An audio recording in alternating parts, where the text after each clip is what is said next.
Je vais donc vous parler de biodiversité. Vous le savez, nous faisons face à une perte de biodiversité majeure, avec un rythme de disparition des espèces sans équivalent depuis l'extinction des dinosaures il y a 66 millions d'années. C'est en tout cas ce que nous disent certains scientifiques internationaux qui qualifient cette période et ce phénomène de 6e extinction de masse.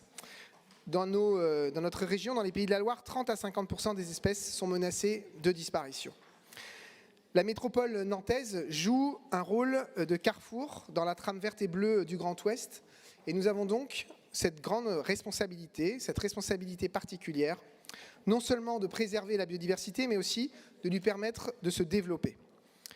Au-delà de cette responsabilité fondamentale, et je pourrais même dire historique, nous y avions aussi intérêt, tout simplement. La santé des écosystèmes joue en effet un rôle essentiel dans la capacité d'un territoire à faire face aux bouleversements que sont les sécheresses, la canicule, les crues.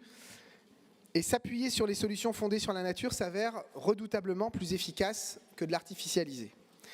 Durant ce mandat, nous souhaitons affirmer notre ambition en matière de biodiversité en passant de la préservation des espaces à la reconquête de la biodiversité.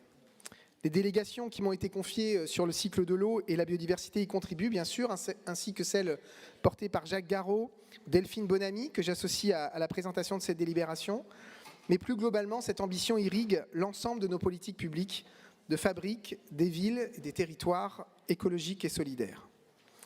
La délibération que je vous présente aujourd'hui vise à rappeler les grandes orientations stratégiques de cette ambition et à approuver un certain nombre d'actions opérationnelles.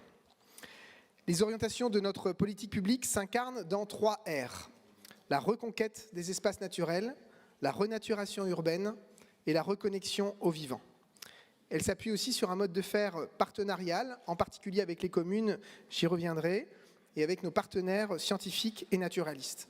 Sans reprendre l'intégralité de la délibération, je souhaite souligner quelques actions emblématiques.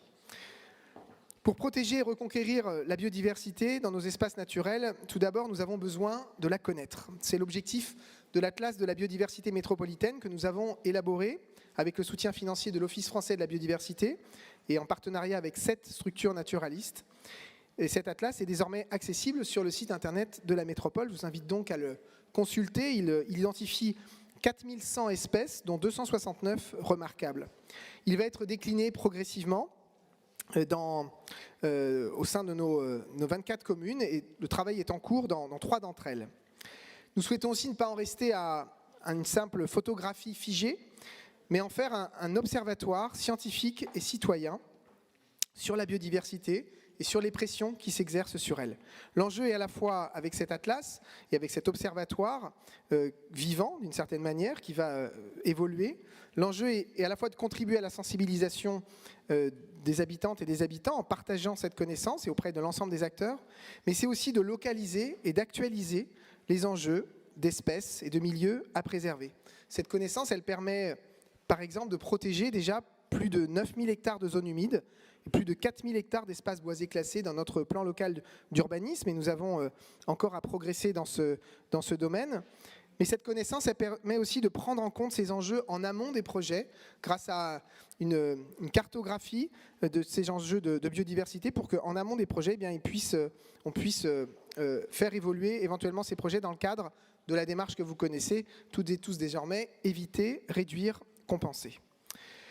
Nous menons aussi de nombreuses actions pour favoriser les continuités écologiques, que ce soit en restaurant nos cours d'eau. Des travaux sont en cours sur 3 affluents de l'Erdre, le Sens, le Gèvre, le Charbonneau, pour un montant de 5,7 millions d'euros.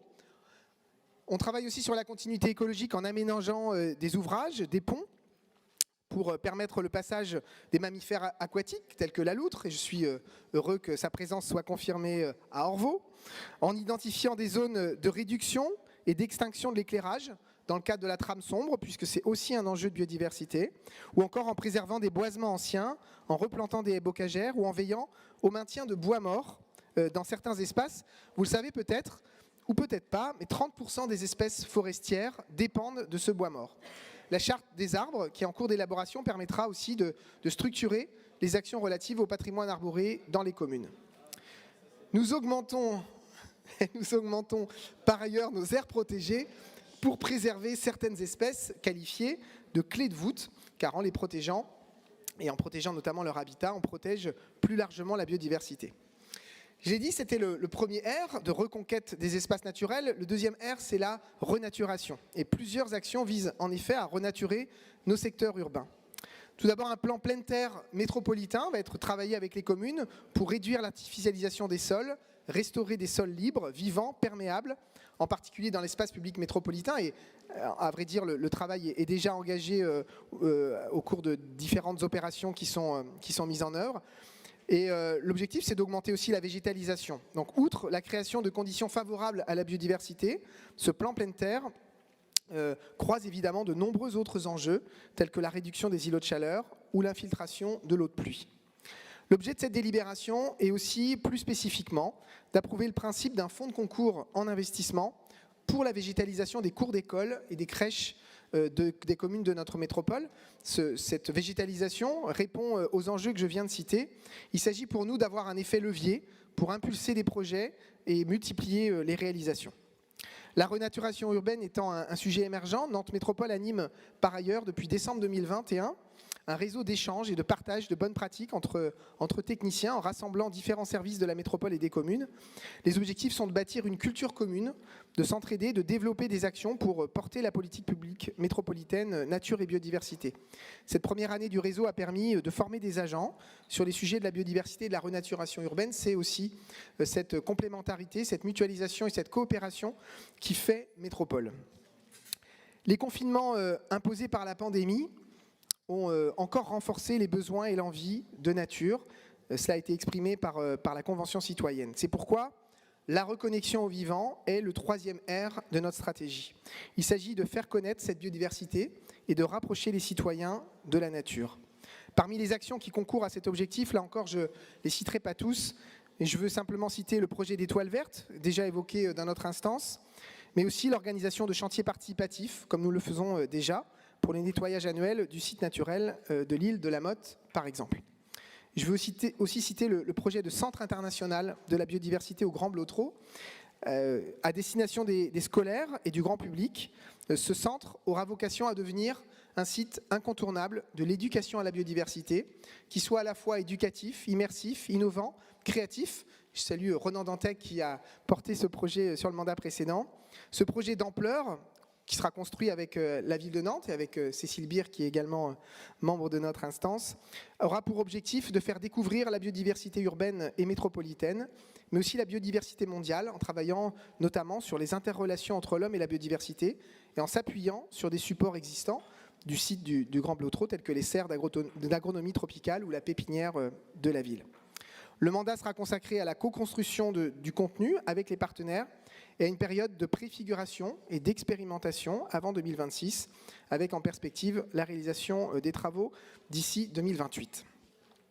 Enfin, nous souhaitons présenter une candidature commune, la métropole et ses 24 communes, au dispositif Territoire engagé pour la nature. Ce dispositif national, qui est animé par le collectif régional biodiversité, qui rassemble la région Pays de la Loire, la DREAL, l'OFB, l'Agence de l'eau Loire-Bretagne et le département, eh bien, il vise à accompagner les territoires dans la mise en œuvre de projets de connaissance, de restauration et de valorisation de la biodiversité à travers un contrat nature qui sera décliné en programme d'action sur 3 ans. La subvention accordée par la région peut atteindre 350 000 € pour le projet global, avec un taux d'aide de 50% du montant de chaque action éligible. C'est pour nous l'opportunité de cofinancer des actions opérationnelles sur l'ensemble du territoire en mobilisant les communes autour d'un projet commun.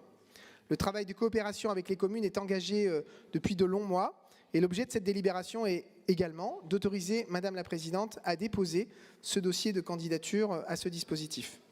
Chers collègues, je vous remercie de votre attention, malgré cette heure précoce dans l'après-midi, et de votre mobilisation pour que notre métropole, plus que jamais, soit un territoire de reconquête de la biodiversité. Je vous remercie. Merci.